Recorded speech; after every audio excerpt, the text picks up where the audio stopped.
Tito Martin, Senpai. nakita ko dun sa isang video nyo, binalasubas nyo raw, binalahura nyo yung Everest tsaka yung Ranger Grabe ka naman sa balasubas Oo. at balahura. Oo. More of top love lang ang ginawa namin noon. Doon sa Sambales, sa Gardens. Oo, talagang ano ninyo eh. Tinurbo nyo lahat eh.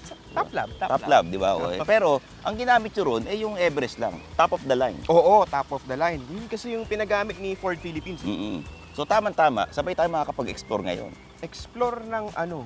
May Ford Explorer ba dito? Hindi, ito, Ay, ang oo. bagong Ford Everest Sport variant. Mid-level to middle child kumbaga. Middle child. Oo. Oh, kasi iba nga naman, hindi pasok sa budget yung Oo. top of the line. Yes, correct. Siyempre, bago natin simulan yan, dapat kayong mga hindi pa nagsasubscribe, magpapasko na. Mag-subscribe na kayo dahil magagalit sa inyo si Elon Musk. Bakit magagalit si Elon? Kasi yun gusto niya, mag-subscribe ka, magbabayad ka ng $8 subscription para verified yung account mo. Oh, Diba? okay. Diba? Lain ng narating, Senpai. ganun Pero talaga. tama si Senpai. Mag-subscribe na kayo para Yes. mas lalo pang lumaki ang ating Philcoche family. Oo. I'm Stanley Ching, yung senpai ng Turbuhan. This is Martin Aguilar, ang inyong Cambuyo Boy next door. Next door. Simulan na natin kasi ang init dito. Oo. Woo! Woo! Senpai. Ayaw magtaas, dami kong buhok eh.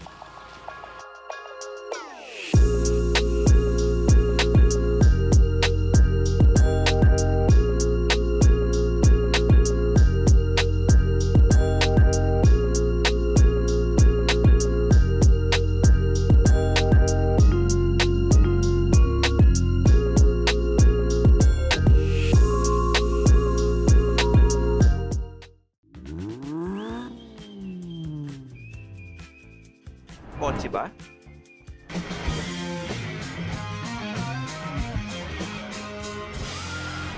Feel kotse na.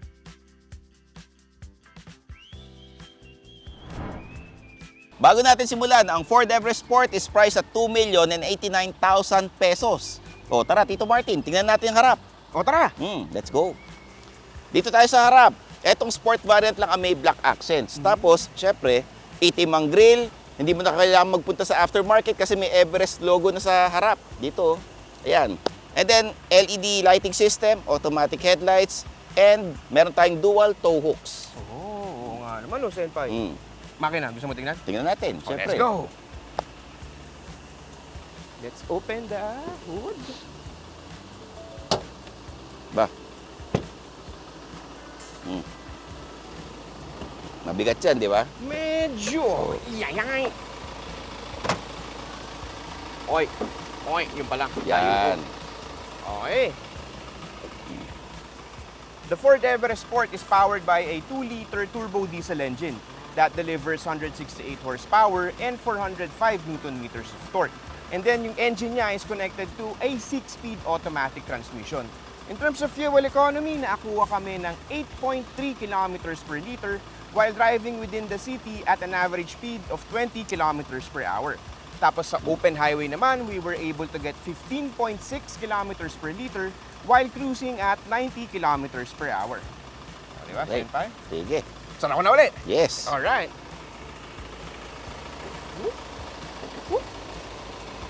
Uy. Okay, dito tayo sa side, Senpai. Ito ang isa sa pinaka-nagustuhan ko sa Ford Everest Sport. Itong kanyang 20-inch alloy wheels in black. Ang ganda kasi ng kulay and it goes well dito sa color blue na exterior nitong variant na to. And then further down the side, makita nyo, meron din tong power folding side mirrors.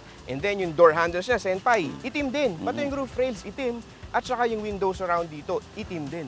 Bakit ko sinasabi yun? Well, kasi yung top spec titanium trim ng Everest ay naka-chrome yung mga yan. Since this is the sport variant, all black ang ginawa. Oo. Diba? Ganda nung gulong. Yes, Mags, Senpai, diba? ganda. Oo. Nice. Mhm. For an Everest, Yes. Territory yung gulong.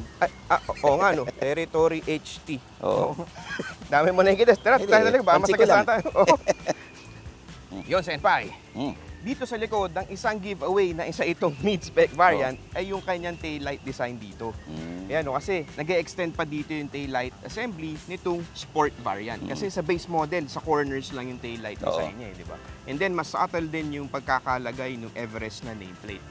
Papansin mo rin, Senpai, yung top spec natin na titanium, Everest Titanium ay may shark fin antenna. Mm. Ito, ano lang siya, yung normal na parang Oo. rod type. di ba? Oo. Pero it also has this roof spoiler with third brake light. And then the overall Senpai, ang nakikita mo dito sa buong labas ni Everest is yung chrome naging black. Kumbaga dinichrome niya. So hindi mo na kailangan magpunta sa aftermarket gaya ng binanggit mo kanina para ipa-dechrome lang yung mga chrome na shiny na ganun. Oo. At ito pa, Senpai, meron din tong detail dito sa kanyang rear glass. Kasi dito, sa left part, parang may buildings. So that implies city, di ba? City. Pwedeng city. Tapos pag tumawid ka doon, may mga bundok, Everest. So pwede rin pang off-road. Oo. Diba? Literal no? Pag tumawid ka naman ng city, may mga bundok-bundok naman na may lubak talaga. din. Tama ka Oo. dyan, Senpai. Siyempre, dahil nasa likod na tayo, meron tong mga Matic tailgate. Hindi pare. Powered Power tailgate. tailgate. Buksan natin. Pakita nga. Mm. Oh, Powered Powered. tailgate. Powered nga. Ayan. Medyo mataas ang loading height, pero pagka hindi pa nakatupi yung third row seats, kasya ang dalawang maliit na maleta. O itupi natin yung Yeah, third sige. row seats. Kaya mo, Senpai? Kaya natin. Yan.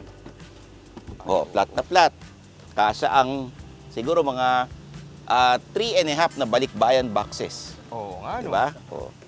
With spare room for more, di ba? Oo. Siyempre, yung second row, pag natupi mo Oo, yan, mas luluwag mas yan, maluwag. Senpai. Pwede ka maglagay ng yung maliit na kutsyon. Diba? Diba? Pwede, oo. Pwede. Camper. Okay. Tara mo na, Senpai. Sige.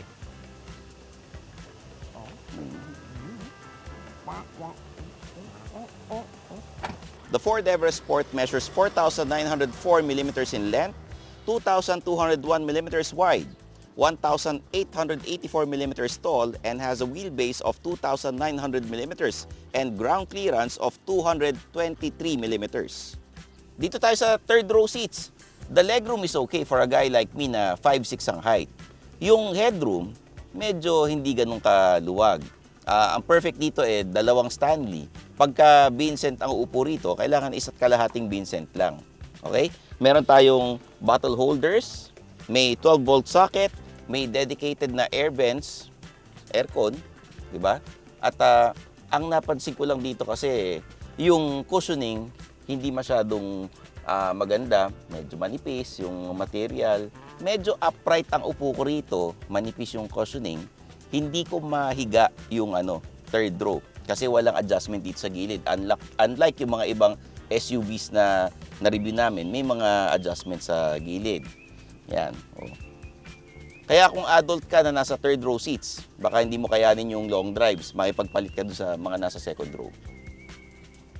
Dito sa second row, komportable upo ko. Maluwag ang legroom, ang headroom, at yung cushioning mas maganda compared dun sa third row.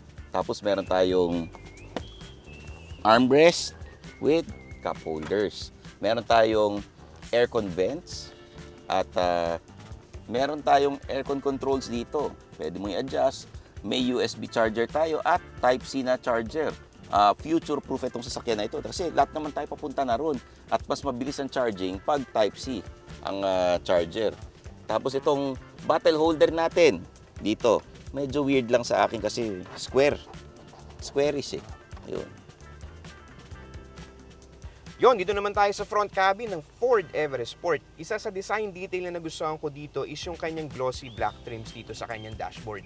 Bakit? Kasi para siyang design continuity nung nakita niyo yung trims sa labas. Tapos ito pa, yung kanyang aircon vents is like the continuity uli nung design ng kanya namang grille. Tapos pagdating dito sa upuan ko, meron akong 8-way power adjustable seats. Hindi lang sa driver's seat yun, pati dun sa front passenger ay 8-way. And then pagdating dito sa steering wheel, meron tayong leather wrap steering wheel with tilt and telescopic adjustment siya. Diba? Not bad for a mid-spec variant. And then, pagtingin mo sa harap, meron tong 8-inch digital gauge cluster. Diba? Wala na tong analog gauges na nakikita nyo sa previous generation na Everest. This one, all digital na yung gauge cluster mo. Tapos pagpunta mo dito sa gitna, meron siyang 10-inch infotainment system with Sync 4. At hindi lang yon, meron din tong wireless Apple CarPlay pero wired na Android Auto. And then, yung tunog niyan ay magkoconnect sa 8 speakers. Balik tayo dun sa wireless Apple CarPlay. Ang gandang combo nun sa mga iPhone users kasi meron din tong wireless na phone charger. In that way, hindi mo na kailangan ng kable for you to access or for you to connect your phone pag gusto mo mag-CarPlay. Maganda pa nun, puno ka pa rin ng baterya pagdating mo sa destination mo. Tapos gaya nung nasabi ni Senpai Stan sa likod, itong Ford Everest Sport ay meron ding dalawang USB ports dito sa harap. Future-proof na rin kasi meron Type-C na USB port doon. Di ba? Mas mabilis nga mag-charge at saka doon na papunta karamihan ng mga smartphones ngayon. And then pagdating mo naman dito sa, balik tayo sa driver seat, maganda is yung touch, yung high touch points ay malambot, padded in leather siya. Which something you'll appreciate considering na mid-spec variant to. At hindi lang dyan may soft padded materials. Even dito sa kanyang door panels, ayan o, ano pa rin siya, soft leather. Even yung ditong concave, naka-soft leather pa rin siya. At gaya nung sinabi namin sa mga previous videos, tago na yung door handles nitong Ford Everest, pati nung Ranger. Nandito na siya.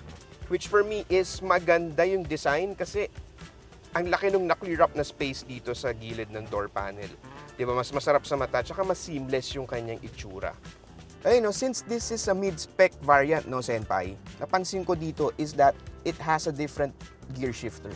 Kasi yung sa top spec na Everest, parang mouse type na yung kanyang yung electronic shifter. Ito, ano pa rin, geared pa rin siya. And similar siya nung nakakabit sa Ford Ranger. Pare napansin ko lang dito sa aircon na controls ng sasakyang to. May ganyan, may ganyan. May Diba? physical buttons. Oo. Kumbaga, yan, pwede mong pindutin for the Yan. fan speed. Tapos ito, naka-dual zone Yan, climate control pwede dito. kapain. Ayan. Oo, diba? Kung gusto magkaibang temperature. Meron pa dito sa touchscreen. Yeah, pwede mo rin Oo. siyang i-adjust dito actually. Diba? Ayan, Oo. Then you can access it here. Mm. Diba? Pero magandang feature kasi yung may separate na physical buttons eh. Ano masasabi mo doon, Senpai? Siyempre. Iba talaga. Tsaka pag naghang ito, Yes. Pwede mong in ano, case, diba? in the In event case na lang, maghang oo. yung screen, pwede mong i-adjust madalian yung Oo. fan speed tsaka yung climate control mo. Pati yung volume. Siyempre. Ayan, wala lang tayong music ngayon. Okay. Okay. Rex pala pangalan ng sasakyan mo, ha?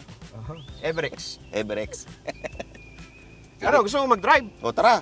For safety and tech, the Ford Everest has smart keyless entry, windscreen mounted USB port, cruise control, 7 airbags, adjustable speed limiter, hill launch assist, rollover mitigation, front and rear parking sensors, rear view camera, and ISOFIX tethers. Ayan, nagdadrive na tayo, Tito Martin. Yan, Oo, di ba? Senpai. Ito yung paborito natin eh. Oo. Alam mo, napansin ko lang dito the NVH is good, hindi mo masyado naririnig yung makina and yung ingay sa labas, di ba? Pero dahil flat yung mga seats dito, yung body roll, kahit wala masyado, konting liko mo lang, talagang mapapaano ka. Medyo sumusunod ka. Oo, susunod ka talaga. Yun. Pero it's better than yung ride quality niya ngayon, it's better than the previous generation. Yun.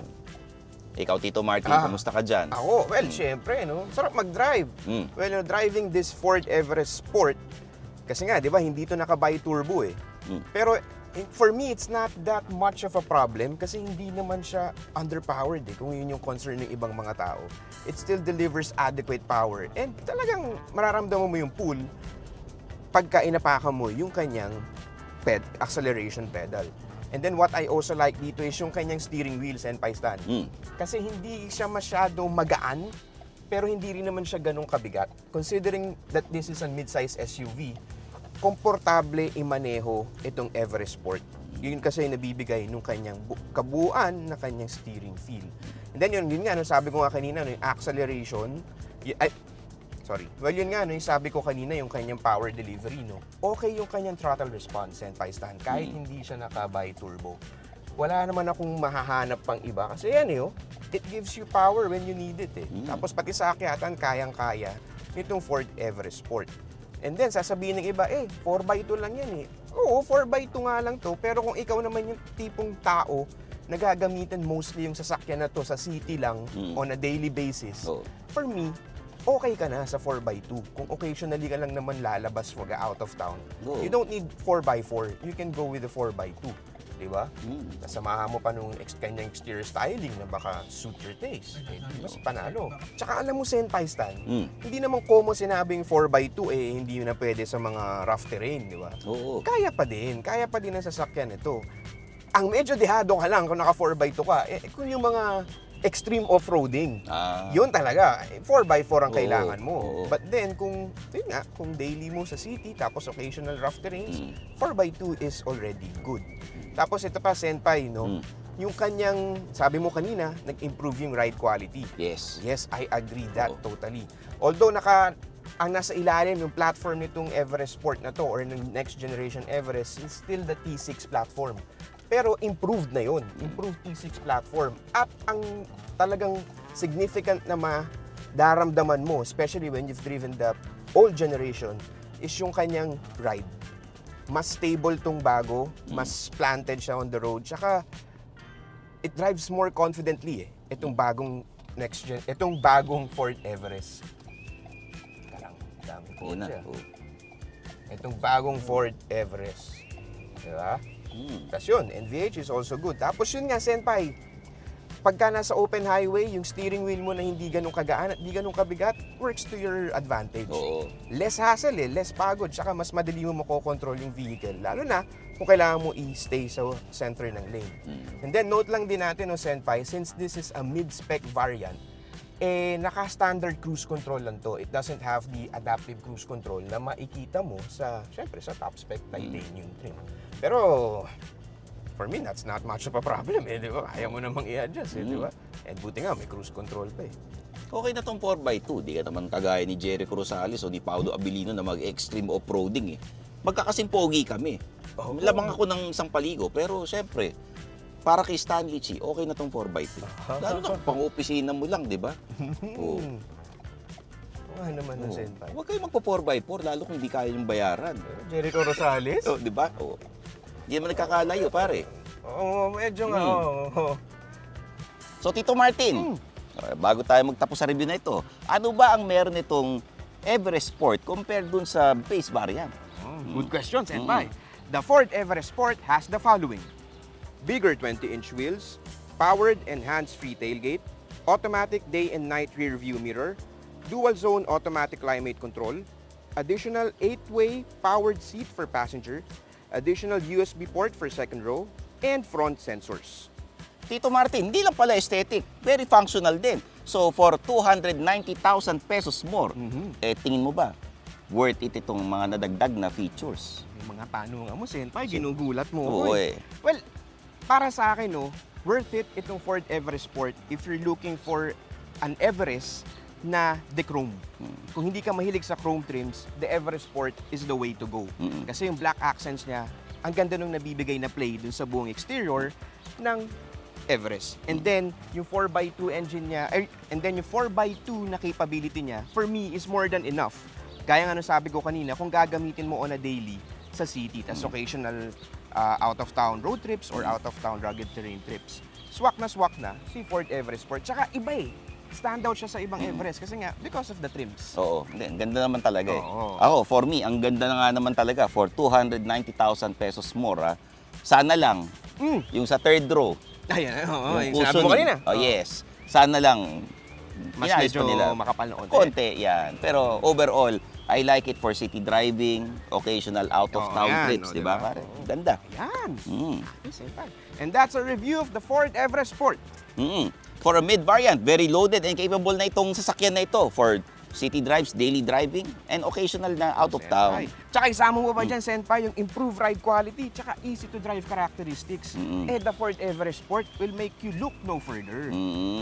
4x2, okay na to. 4x4, wag na. Oo. Senpai, easy. Ito kasi, Nagagalit ka naman.